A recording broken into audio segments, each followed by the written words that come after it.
नमस्कार प्यारे विद्यार्थियों। लक्ष्य क्लासेस बालोतरा के यूट्यूब चैनल में आप सभी का स्वागत है।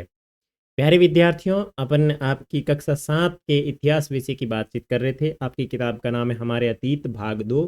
इसके अंदर आज अपन आपके 10वें अध्याय की शुरुआत करेंगे, जिसका नाम है 18वीं शताब्दी में नए राजनीतिक संगठन। इससे पहले मेरे प्यारे विद्यार्थियों, अपने सारे वीडियो और सारी क्लासें अपने यूट्यूब पर अपलोड है। उनको देखने के लिए आपको सबसे पहले लक्ष्य क्लासेस बालोतरा के यूट्यूब चैनल को सब्सक्राइब करना होगा। सब्सक्राइब करके बेल आइकन को प्रेस करना है और उसके बाद में आपको वीडियो के पास में प्लेलिस्ट का ऑप्शन दिखेगा। वहाँ प्लेलिस्ट के ऊपर क्लिक करिए। प्लेलिस्ट के ऊपर क्लिक करने के बाद में आपको आपकी क्लास की प्लेलिस्ट ढूंढनी है। जैसे आप 7वीं क्लास के हैं तो 7वीं क्लास इतिहास ऐसे करके प्लेलिस्ट बना रखिए, उसके ऊपर क्लिक करना और उसको जैसे ही क्लिक करोगे तो 1 बाई 1 करके आपके सारे वीडियोज़ ओपन हो जाएंगे।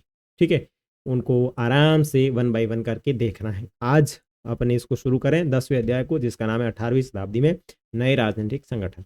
तो पहले वीडियो को लैंडस्केप कर लीजिएगा आधा, ठीक है, और क्वालिटी बढ़ा लीजिएगा और वॉल्यूम है वो भी तेज़ कर लीजिए ताकि आपको सब चीज़ें अच्छे से समझ में आए। तो चलिए शुरू करते हैं। ओके, थोड़ा इसको जूम कर लेते हैं।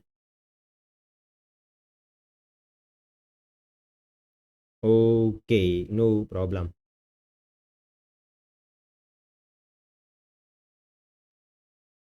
ठीक है,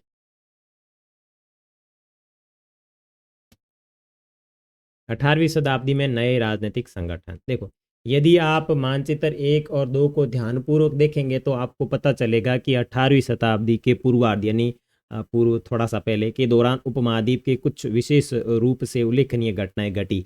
गौर कीजिए, कई स्वतंत्र राज्यों के उदय से मुगल साम्राज्य की सीमा किस तरह से बदली।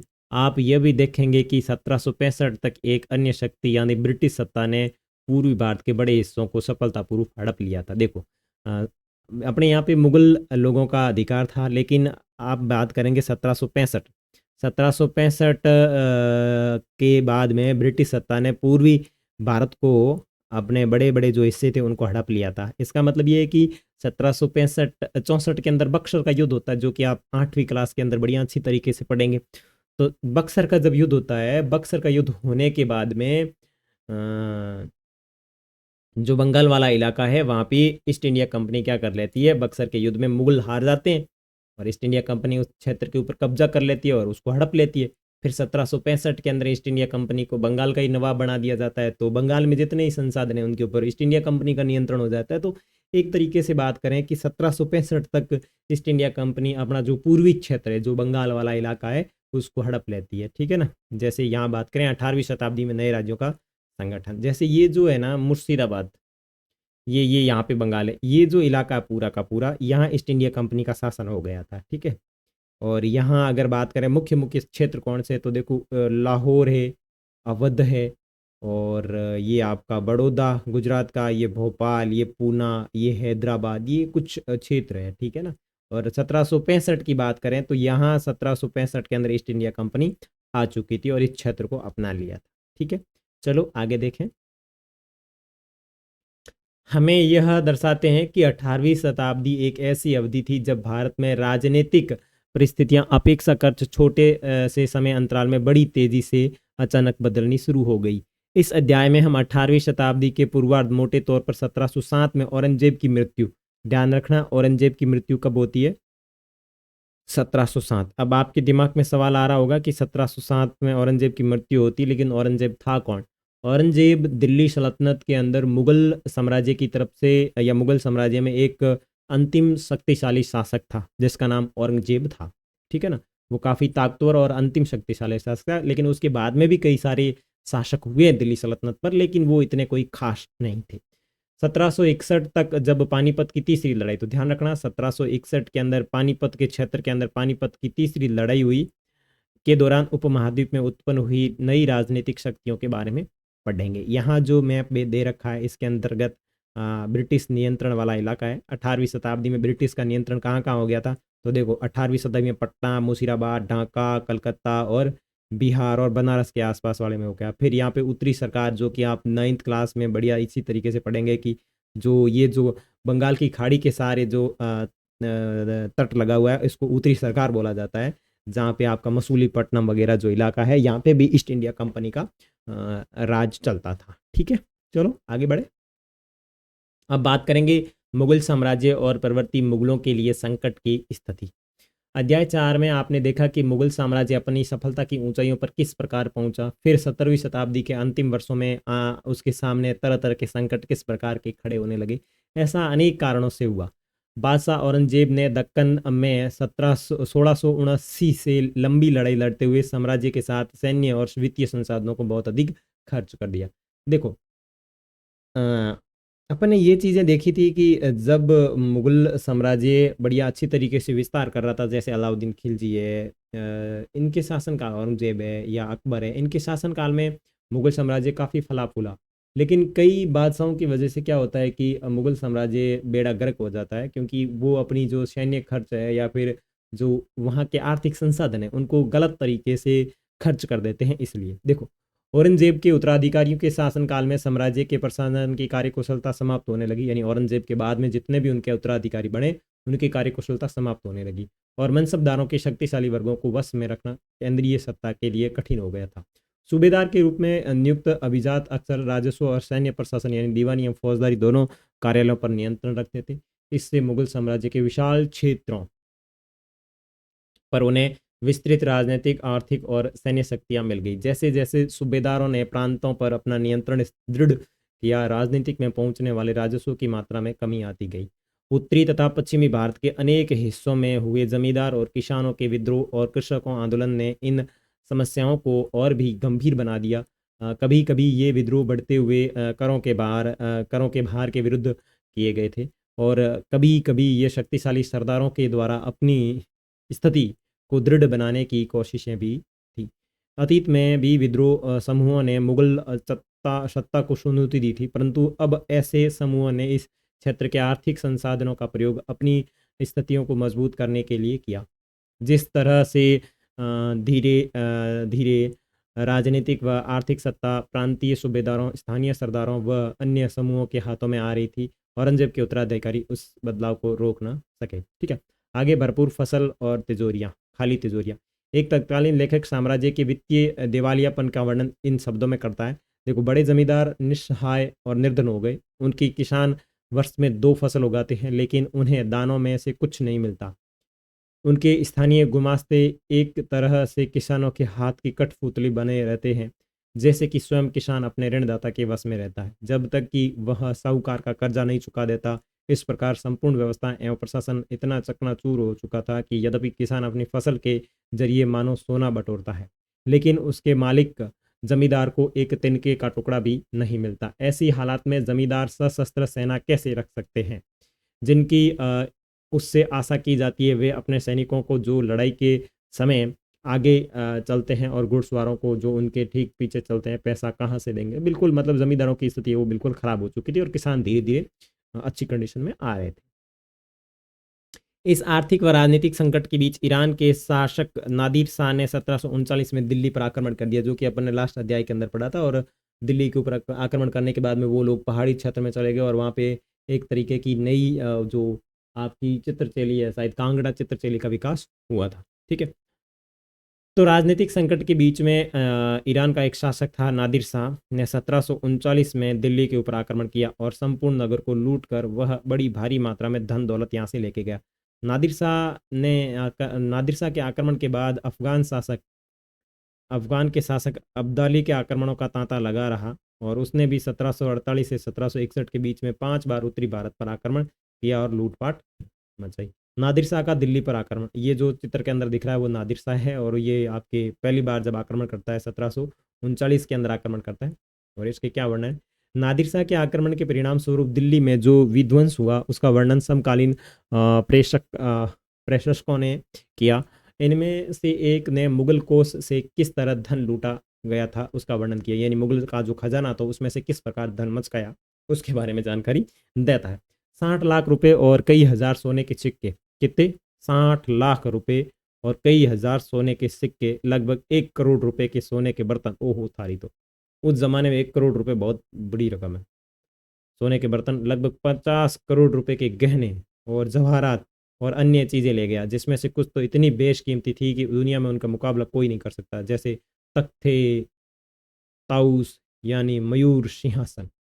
जो मयूर सिंहासन है वो यहाँ से लेके गया था कौन? नादिर शाह। एक ये मैं आपको बताऊंगा कि मयूर सिंहासन कैसा था। देखो, जब इसने आक्रमण किया था ना नादिर शाह ने 1739 में, तो ये यहाँ से क्या क्या लेके गया था उसकी अपने को जानकारी मिलती है। तो क्या लेके गया था? तो ये यहाँ से 60 लाख रोकड़ रुपए यानी 60 लाख कैश था, और कई हजार सोने के सिक्के थे, लगभग 1 करोड़ रुपए के सोने के बर्तन, 1 करोड़ रुपए के सोने के बर्तन, और लगभग 50 करोड़ रुपए के गहने और हीरे जवाहरात और कई बेशकीमती चीजें लेके गया था। और कौन सी चीज? तख्ते ताऊ यानी मयूर सिंहासन। ये मयूर सिंहासन आपको दिखाना पड़ेगा, मैं वीडियो रोक करके पहले सर्च करता हूँ मयूर सिंहासन, उसके बाद में आपको दिखाता हूँ, ठीक है? ओके, मिल गया। चलो देखो, ये जो दिख रहा है ये मयूर सिंहासन है, ठीक है ना? ये क्या है? मयूर सिंहासन है। और ये मयूर सिंहासन कौन मचका के लेके गया? ये आपका लेके गया है कौन? देखो कौन लेके गया? आपका ये नादिर शाह लेके गया। नादिर शाह ने जब भारत के ऊपर आक्रमण किया था, तो नादिर शाह क्या करता है, यहाँ से इन मुगलों का जो मयूर सिंहासन है उसको अपने साथ में मचका के लेके चला जाता है, ठीक है ना? चलो मैं आगे जानकारी पढ़ता हूँ। ओके, एक अन्य वृत्तांत में दिल्ली पर आक्रमण के प्रभाव का वर्णन मिलता है, ठीक है, जो कि कभी मालिक थे अब बड़ी दर्दनाक हालत में आ गए, जिन्हें कभी भरपूर आदर इज्जत दी जाती थी, उन्हें अब प्यास बुझाने के लिए पानी भी नहीं मिलता। अलग थलग पड़े लोगों को उनके कोनों से खींचकर बाहर निकाल दिया। दौलतमंदों को भिखारी बना दिया गया। जो शौकीन लोग कभी तरह तरह के सुंदर कपड़े पहनकर पोशाकों का नया नया फैशन चलाते थे, अब नंगे घूमने लगे। जिनके पास जमींदार जमीन जायदाद की कोई कमी नहीं थी, वे अब बेघर हो गए। नया शहर शाहजहाबाद अब मलबे का ढेर बन गया। नादिर शाह ने तब शहर के पुराने महलों पर हमला बोला और वहाँ की सारी दुनिया को तबाह कर दिया। तो ये कहा है कि नादिर शाह जब आक्रमण करता है तब उसके बाद में क्या स्थिति होती है दिल्ली की, वो बात बताई गई है। साम्राज्य पर सब ओर से दबाव तो पड़ ही रहा था। अभिजातों के विभिन्न समूहों की पारंपरिक प्रतिद्वंदता से उसे और भी कमजोर बना डाला। ये अभिजात दो बड़े बड़े गुटों में बटे हुए थे, ईरानी और तुरानी। जो कि तुराने यानी जो अभिजात वर्ग थे, ये अभिजात वर्ग दो बड़े गुट में बटे हुए थे, ठीक है ना? दो गुट कौन से थे? एक तो ईरानी तो और तुरानी, जो कि तुर्क के मूल थे। काफी समय तक प्रवर्ती मुगल बादशाह इनमें से एक या दूसरे समूह के हाथों की कठपुतली बन रहे थे। बेहद अपमानजनक स्थिति तब पैदा हो गई जब मुगल बादशाहों फरुख शिहार 1713 से 1719 और आलमगिरी द्वितीय ने 1754 से 1759 की हत्या हो गई। हत्या हो गई और दो अन्य बादशाह अहमद शाह और शाह आलम द्वितीय को उनके अभिजातों ने अंधा कर डाला। ये भाई अभिजात बड़े खतरनाक थे, इन्होंने इन बेचारों को बहुत परेशान किया। आगे देखो, नए राज्यों का उदय। मुगल सम्राटों की सत्ता के पतन के साथ साथ बड़े प्रांतों के सूबेदार और बड़े जमींदारों ने उपमहाद्वीप के विभिन्न भागों में अपनी शक्ति को प्रबल बना दिया। 18वीं शताब्दी के दौरान मुगल साम्राज्य धीरे धीरे कई स्वतंत्र क्षेत्रीय राज्यों में बिखर गया और मोटे तौर पर 18वीं शताब्दी के राज्यों को 3 परस्परी समूहों में बांटा जाता था। 18वीं सदी के अंदर बात करें तो मुगल जो साम्राज्य था उसके 3 प्रमुख क्षेत्रीय राज्य थे, परस्पर समूह में बांटा जाता था, ठीक है? पहला है अवध, बंगाल व हैदराबाद जैसे वे राज्य जो मुगल प्रांत थे। हालांकि इन राज्यों के शासक अति शक्तिशाली थे और काफ़ी हद तक स्वतंत्र थे और उन्हें मुगल बादशाह से औपचारिक तौर पर अपने संबंध नहीं तोड़े। उसके बाद में ऐसे राज्य जो मुगल के पुराने शासनकाल, उसके बाद में दूसरे ऐसे मुगल राज्य जो मुगलों के पुराने शासनकाल के वतन जागीर के रूप में काफ़ी स्वतंत्र थे, इन्हें कई राजपूत प्रदेश भी शामिल हैं। और तीसरी श्रेणी मराठों, सिखों तथा जाट राज्यों के अंतर्गत आते थे। ये विभिन्न आकार के थे। इन्होंने कड़े और लंबे सशस्त्र संघर्ष के बाद में मुगलों से स्वतंत्रता छीनकर ली थी। तो 18वीं शताब्दी के अंदर बात करें तो मोटे तौर पर 3 राज्य थे जो आपस में बंटे हुए थे। एक तो था अवध, बंगाल व हैदराबाद जैसे मुगल प्रांत, ठीक है ना, जो मुगल खुद शक्तिशाली शासक थे, उन्होंने अपने क्षेत्र में मुगल शासन स्थापित कर रखा था। क्या चीज थी? एक तो अवध था, दूसरा बंगाल था और दूसरा हैदराबाद था। और दूसरे नंबर पे जो राज्य थे वो थे मुगलों के अधीन, जिन्होंने जागीर प्रदान कर रखी है या जागीरें ले रखी है मुगलों से, तो वो मुगलों से जुड़े हुए थे। और तीसरे नंबर पे, तीसरी श्रेणी पे आते थे मराठ, छिक और जाट, जिन्होंने मुगलों से लड़ाई करके एक लंबा संघर्ष करके अपने आप को स्वतंत्र किया, वो राज्य आते। तो ध्यान रखना 18वीं शताब्दी में नए उदय के समय जो राज्यों की स्थिति थी, यो जो थे वो कितने थे, 3 थे, और कौन कौन से थे ये आपको याद होने चाहिए। आगे देखो, पुराने मुगल प्रांत से जिन उत्तराधिकारियों राज्यों का उद्भव हुआ, उनमें से 3 राज्य प्रमुख थे। कौन कौन थे? पुराने जो मुगल राज्यों का जो क्षेत्र आता था, उनके अंदर 3 राज्य प्रमुख थे, जिसके अंदर अवध, बंगाल और हैदराबाद। ये तीनों ही राज्य उच्च मुगल अभिजातों द्वारा स्थापित किए गए थे। ये 3 राज्यों के संस्थापक शहादत खान जो अवध, मुर्शिद कुली खान जो कि बंगाल, और आसफ जहां जो हैदराबाद के व्यक्ति थे, जिनका मुगल दरबार में ऊंचा स्थान था। मुगल बादशाहों को उन पर भरोसा और विश्वास था कि आसफ जहां और मुर्शिद कुली खान दोनों को 7,000 का जात प्रदान या जात का दर्जा था। ये मुगल काल के अंदर जो एक पद और ओहदा होता है उसे जात कहा जाता है। और जबकि शहादत खान की जात का दर्जा 10,000 था। भाई साहब, थोड़ी लेवल वाला आदमी कौन था? शहादत खान, ठीक है ना। शहादत खान कहाँ का था? तो शहादत खान अवध का था। और बाकी के जो कुली खान था, मुर्शिद कुली खान और आसफ जहाँ जो है, ये जो आपके हैं वो कहाँ के हैं?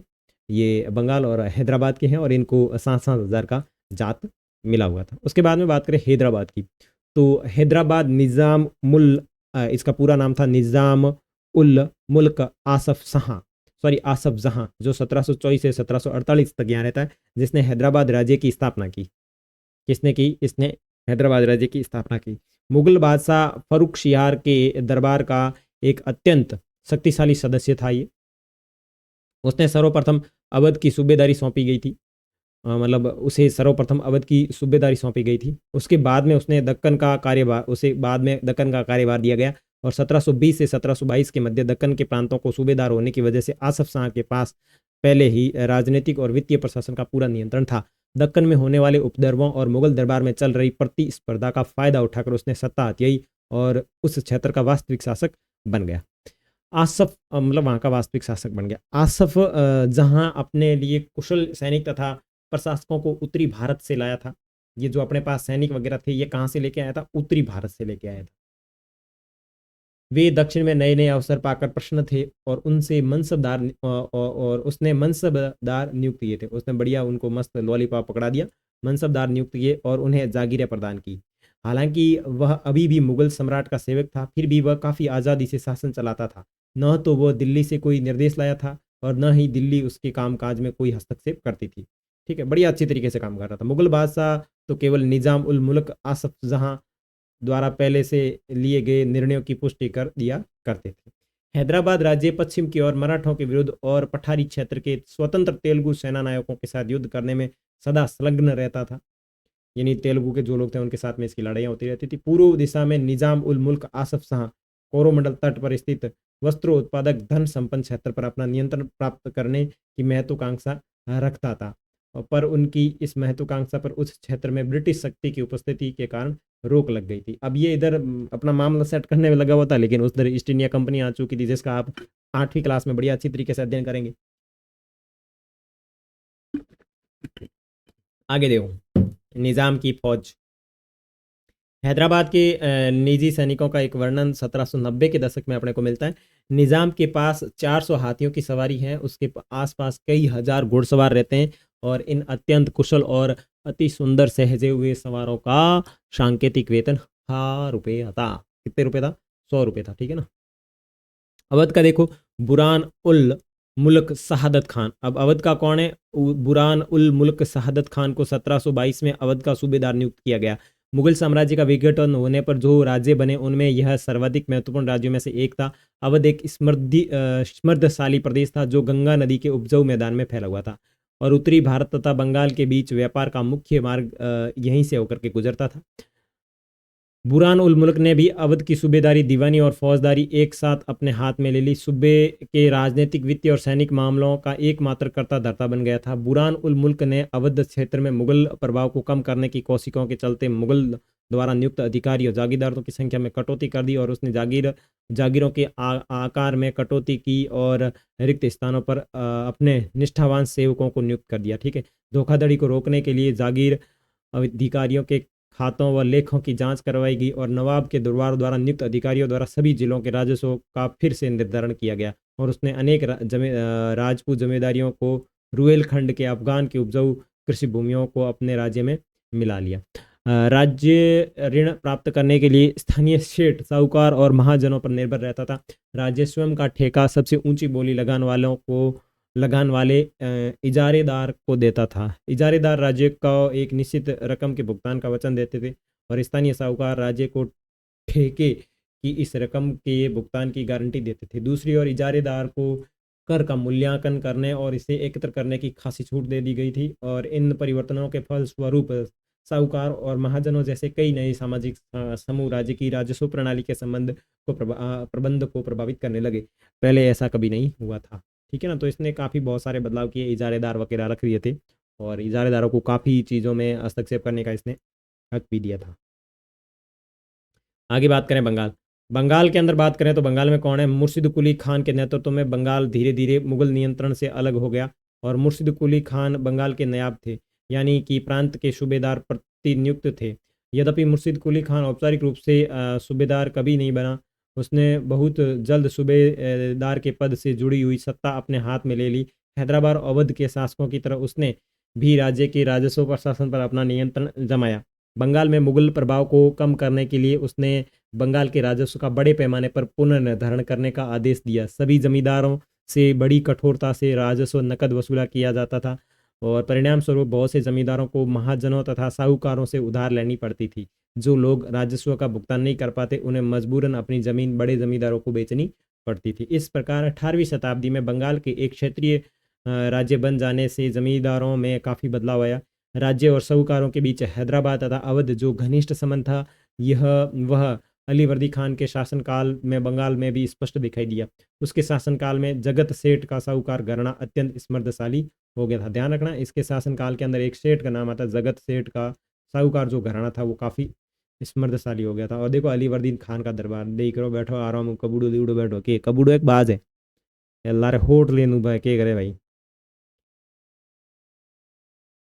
तलवार पड़ी है नेत डीगरा बैठा गपोटे के। हालो, यदि हम इन राज्यों के अभिलक्षणों पर विहंगम दृष्टि डालें तो हमें उनमें कुछ सामान्य विशेषताएं देखने को मिलेगी। प्रथम, यद्यपि बड़े राज्य पुराने मुगल अभिजातों द्वारा स्थापित किए गए थे, ये अभिजात कुछ प्रशासनिक व्यवस्था के प्रति संदेहास्पद थे, उन्हें उत्तराधिकार में मिले थे। विशेषतः वे जागीरी व्यवस्था को अत्यंत संदेह की दृष्टि से देखा करते थे। दूसरा, उनके कर प्राप्त करने के तरीके मुगलों से भिन्न थे।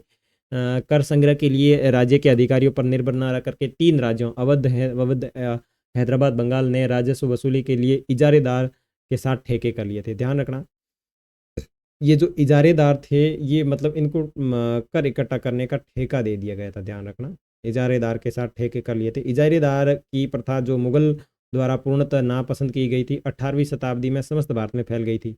तथापि देहांत के उसके प्रभाव में क्षेत्रीय भिन्नताएं थी। इन सभी क्षेत्रीय राज्यों में तीसरा सामान्य लक्षण था कि इनमें राज्य और धनी महाजनों तथा वणिक जनों के बीच संबंध उभरने लगे। ये साहूकार महाजन लोग लगान वसूल करने वाले इजारेदारों को पैसा उधार देते थे, बदले में प्रतिभूति, जमानत या बंधक के रूप में जमीन रख लेते थे और इनकी जोतों से अपने खुद के कारिंदों के जरिए कर वसूल किया करते थे। और इस प्रकार समस्त भारत में धनाढ़, साहूकार और महाजनों की इस नई राजनीतिक व्यवस्था में साझेदारी बढ़ रही थी। ठीक है, आगे देखो, राजपूतों की वतन जागीरी। बहुत से राजपूत घराने विशेष रूप से अंबर और जोधपुर बहुत से राजपूत घराने अंबर और जोधपुर के राजघराने मुगल व्यवस्था में विशिष्टता के साथ सेवारत रहे थे। बदले में उन्हें अपनी वतन जागीरी पर पर्याप्त स्वायत्तता का आनंद लेने की अनुमति मिली हुई थी।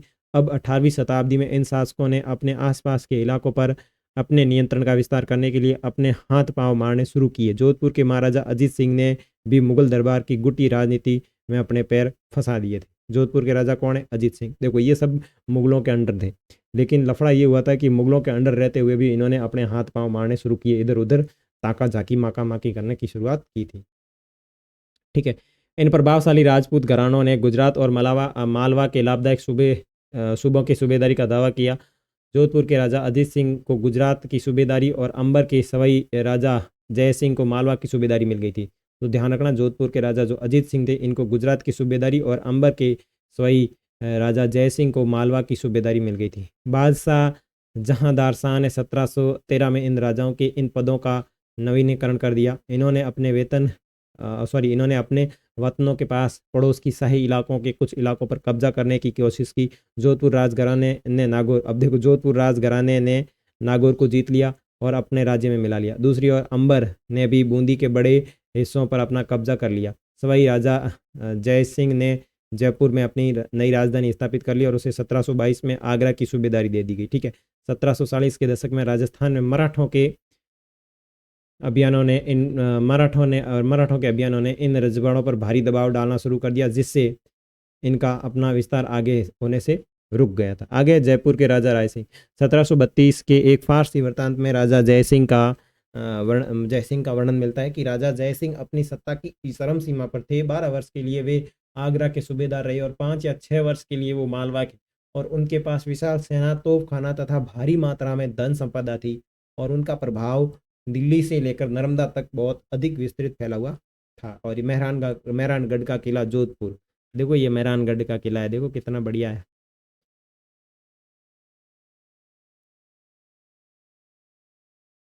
हाँ, आज़ादी हासिल करना। सिख, अध्याय 8 में आपने पढ़ा कि 17वीं शताब्दी के दौरान सिख एक नई राजनीतिक समुदाय के रूप में गठित हो गए और इसे पंजाब, जैसे कि अपने वो देखा था ना खालसा पंथ है, गुरु गोबिंद सिंह, इसके पंजाब के क्षेत्रीय राज्य निर्माण को बढ़ावा मिला। और गुरु गोबिंद सिंह ने, जैसा कि अपन ने पढ़ा था, गुरु गोबिंद सिंह ने 1699 में खालसा पंथ की स्थापना से पूर्व उसके पश्चात राजपूत व मुगल शासकों के खिलाफ कई लड़ाइयाँ लड़ी। यानी ये जो खालसा पंथ है, इसको स्टार्ट करने से पहले उन्होंने राजपूत व मुगलों के साथ में कई सारी लड़ाइयाँ लड़ी। 1708 में गुरु गोविंद सिंह की मृत्यु हो गई और मृत्यु के बाद बंदा बहादुर के नेतृत्व में खालसा ने मुगल सत्ता के खिलाफ विद्रोह शुरू किए। उन्हें बाबा गुरु नानक और गुरु गोविंद सिंह के नामों वाले सिक्के गढ़कर अपने शासन को सार्वभौम बताया और सतलुज या यमुना नदियों के बीच क्षेत्र में उन्होंने अपने प्रशासन की स्थापना की। 1715 में बंदा बहादुर को बंदी बना लिया गया और उसे 1716 के अंदर मार दिया गया। 18वीं शताब्दी में कई योग्य नेताओं के नेतृत्व में सिखों ने अपने आप को पहले जत्थों और बाद में मिसलों में संगठित किया। ठीक है ना, इन लोगों की, यानी 18वीं शताब्दी के अंदर जो योग्य नेता थे, इन्होंने जो सिख जो थे, इन्होंने अपने आप को जत्थों और बाद में मिसलों में संगठित किया। इन जत्थों और मिसलों की संयुक्त सेनाएं दल खालसा कहलाती थी। दोनों की जो साथ की जो सेना थी वो दल खालसा कहलाती थी। और उन दिनों दल खालसा बैसाखी और दिवाली के पर्वों पर अमृतसर में मिलता था। ठीक है ना, पर्वों पर मिलता था और इन बैठकों में वे सामूहिक निर्णय लिए जाते थे और जिसे गुरुमत्ता यानी गुरु के प्रस्ताव कहा जाता था। और सिखों ने राखी व्यवस्था स्थापित की जिसके अंतर्गत किसानों ने उनकी उपज 20% कर के रूप में लेकर बदले में उन्हें संरक्षण प्रदान किया। तो ये भी ध्यान रखना। चित्र किसका है देख लेते हैं। 10वें गुरु गोविंद सिंह, भाई साहब 10वें गुरु गोविंद सिंह का चित्र बनाया गया है ये। आगे देखते हैं। गुरु गोविंद सिंह ने खालसा को प्रेरित किया कि उस शासन उसके भाग्य में है, राजा करेगा खालसा। अपने सुनियोजित संगठन के कारण खालसा पहले मुगल सूबेदारों के खिलाफ और फिर अहमद शाह अब्दाली के खिलाफ विरोध कर सका। अहमद शाह अब्दाली ने मुगलों से पंजाब का स्मृत प्रांत सरहिंद की सरकार को अपने कब्जे में कर लिया था। खालसा ने 1765 में अपना सिक्का गढ़कर सार्वभौम शासन की घोषणा कर दी। ये महत्वपूर्ण है कि सिक्के पर उत्कीर्ण शब्द वही थे जो बंदा बहादुर के समय खालसा के आदेशों पर पाए जाते थे। 18वीं शताब्दी के अंतिम भाग में सिख इलाके सिंधु से यमुना तक फैले हुए थे। यद्यपि ये विभिन्न शासकों में बटे हुए थे और इनमें एक शासक महाराजा रणजीत सिंह ने भिन्न सिख समूहों में फिर से एकता कायम करके 1799 में लाहौर तक अपनी राजधानी स्थापित की। आगे बात करें मराठा, और इसके देखो महाराजा रणजीत सिंह की तलवार है, देखो ये गजब की तलवार है महाराजा रणजीत सिंह की। ठीक है, उसके बाद में अपन देखते हैं मराठा। ठीक है ना, तो मैं पानी पी लेता हूँ तब तक। फिर अपन मराठा की बात करेंगे ना। ओके।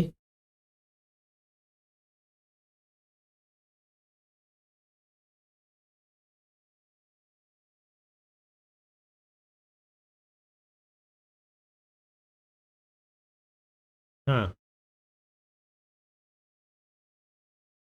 चलो मराठाओं के बारे में देखते हैं। वीडियो चल रहा है या पता नहीं क्या दिक्कत हो रही है।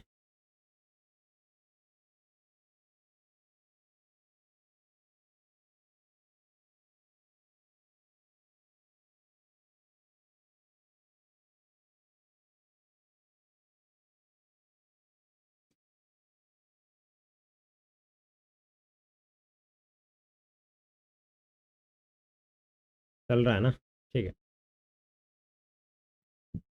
ओके, मराठों के बारे में पढ़ना था। मराठा राज्य एक अत्यंत शक्तिशाली क्षेत्रीय राज्य था जो कि मुगल शासन का लगातार विरोध करके उत्पन्न हुआ।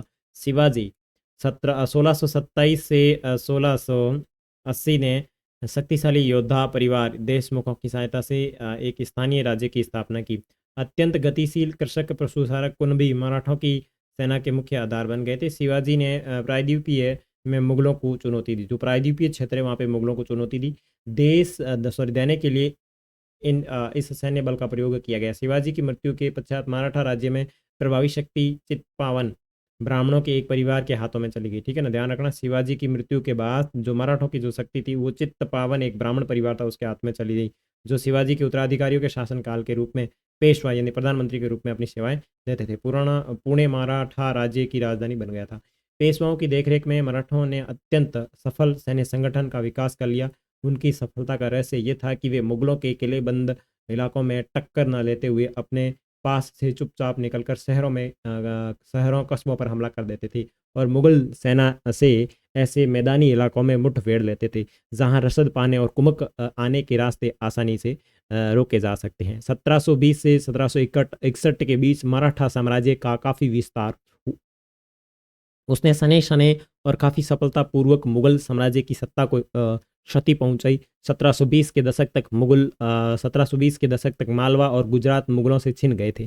ठीक है ना, ध्यान रखना। 1720 दशक आते आते मालवा और गुजरात दोनों मुगलों के हाथों से निकल गए थे। 1730 के दशक तक मराठा नरेश समस्त दक्कन प्रायद्वीप के अधिपति के रूप में मान्यता मिल गई थी और साथ ही इस क्षेत्र पर चौथ और सरदेशमुखी कर लागू कर दिए गए थे। चौथ और सरदेशमुखी क्या होती है? देखो, जमींदार द्वारा वसूले जाने वाले भू राजस्व का 25% दक्कन में इनको मराठा वसूलते थे, जिसको चौथ कहा जाता था। और दक्कन के में मुख्य राजस्व संग्रहणकर्ता को दिए जाने वाले भू राजस्व का 9 से 10% जो हिस्सा था उसे सरदेशमुखी कहा जाता था। 1737 में दिल्ली पर धावा बोलने के बाद मराठा प्रभुत्व की सीमाएं तेजी से बढ़ी। वे उत्तर में राजस्थान और पंजाब, पूर्व में बंगाल और उड़ीसा तक, दक्षिण में कर्नाटक और तमिल तेलुगु प्रदेशों तक फैल गई। देखो, 1737 में दिल्ली पर धावा बोलने के बाद मराठों की जो शक्ति है वो तेजी से बढ़ने लगी।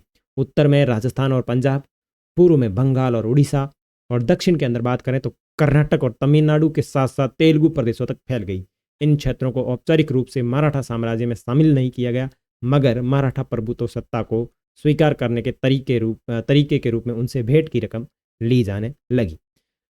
साम्राज्य के इस विस्तार से उन्हें संसाधनों का भंडार तो मिल गया, मगर उसके पास उनके लिए उन्हें कीमत भी चुकानी पड़ी। मराठों के सैन्य अभियानों के कारण अन्य शासक भी उनके खिलाफ हो गए और खिलाफ हो गए और परिणाम स्वरूप मराठों को 1761 में पानीपत की तीसरी लड़ाई में हार का सामना करना पड़ा और उनको सहायता नहीं मिली। यानी तीसरी लड़ाई में अन्य शासकों से कोई सहायता नहीं मिली। अंतहीन सैन्य अभियानों के साथ साथ मराठों ने एक प्रभावी प्रशासन व्यवस्था तैयार की। जब किसी इलाके पर एक बार विजय अभियान पूरा हो जाता था और मराठों का शासन सुरक्षित हो जाता था, तो वहाँ स्थानीय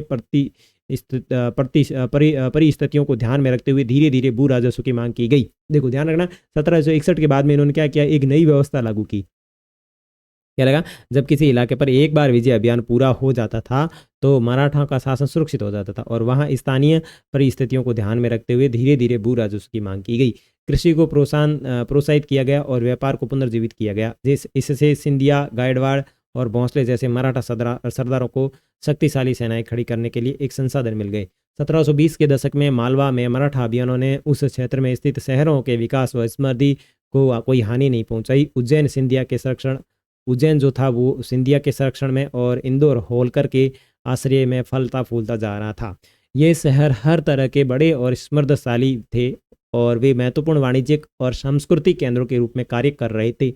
मराठों द्वारा नियंत्रित इलाकों में व्यापार के नए मार्ग खुले। चंदेरी के क्षेत्र में उत्पादित रेशम वस्त्रों को मराठों की राजधानी पुणे में नए बाजार मिला। अब बुरहानपुर पहले आगरा और सूरत के बीच दूरी पर ही अपने व्यापार में संलग्न था, लेकिन अब उसने अपने वाणिज्यिक भीतरी क्षेत्रों को बढ़ाकर दक्षिण में पुणे और नागपुर को तथा पूर्व में लखनऊ तथा इलाहाबाद को शामिल कर लिया था। आगे पढ़े जाट। अन्य राज्यों की तरह जाटों ने भी 17वीं और 18वीं शताब्दियों में अपनी सत्ता दृढ़ की थी। अपने नेता चूड़ामन, जाटों के नेता कौन चूड़ामन के नेतृत्व में उन्होंने दिल्ली के पश्चिमी में स्थित क्षेत्रों पर अपना नियंत्रण स्थापित किया। 1680 के दशक तक आते आते उनका प्रभुत्व दिल्ली और आगरा के दो शाही शहरों के बीच में भी क्षेत्रों पर शुरू हो गया था। वस्तुतः कुछ अरसे बाद वे आगरा के शहर के अभिरक्षक भी बन गए। जाट समृद्ध कृषक थे। ध्यान रखना, जाट जो है वो एक खाते पीते खानदान के कृषक थे, यानी कि किसान थे, और उनके प्रभुत्व क्षेत्र में पानीपत और वल्लभगढ़ जैसे शहर महत्वपूर्ण व्यापारिक केंद्र थे। पानीपत और वल्लभगढ़ जो है वो एक प्रकार के महत्वपूर्ण व्यापारिक केंद्र बन गए थे। सूरजमल के राज में भरतपुर शक्तिशाली राज्य बना। जाटों का एक बंदा है खतरनाक जिसका नाम है सूरजमल, बहुत ज़्यादा राजा मतलब शक्तिशाली शासक थे जो भरतपुर के थे। इनके राज में भरतपुर एक काफ़ी शक्तिशाली राज्य के रूप में उभरा। और 1739 में जब नादिर शाह ने दिल्ली पर हमला बोलकर उसे लूटा तो दिल्ली के कई प्रतिष्ठित व्यक्तियों ने भरतपुर में शरण ली। नादिर शाह के पुत्र जवाहिर शाह के पास 30,000 सैनिक थे। उसने 20,000 अन्य सैनिक मराठाओं के लिए और 15,000 सैनिक सिखों से लिए और इन सब के बलबूते पर वह मुगलों से लड़ा। ठीक है, जहां भरतपुर का किला काफ़ी हद तक पारंपरिक शैली में बनाया गया, वही दिंग में जाटों ने अंबर और आगरा की शैलियों का समन्वय करते हुए एक विशाल बाग महल बनवाया। ठीक है, शाही वास्तुकला के जिन रूपों को पहली बार शाहजहां के युग में जोड़ा गया, दिंग की इमारतें उन्हीं रूपों के नमूने में बनाएगी, जो कि अध्याय 5-9 के चित्रों में देखिए। 18वीं शताब्दी दिंग का राजमहल समूह इमारत की छत पर मुख्य सभा भवन बांग्ला गुबंद पर गौर करें। ये देखो भाई।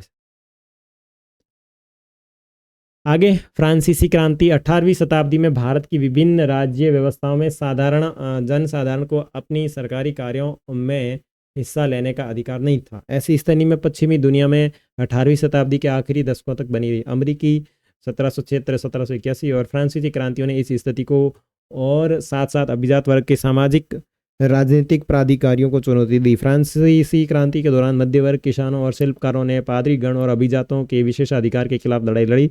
उनका मानना था कि समाज में किसी भी समूह के जन्मसिद्ध प्राधिकार नहीं होने चाहिए, बल्कि लोगों की सामाजिक स्थिति योग्यता पर निर्भर करनी चाहिए।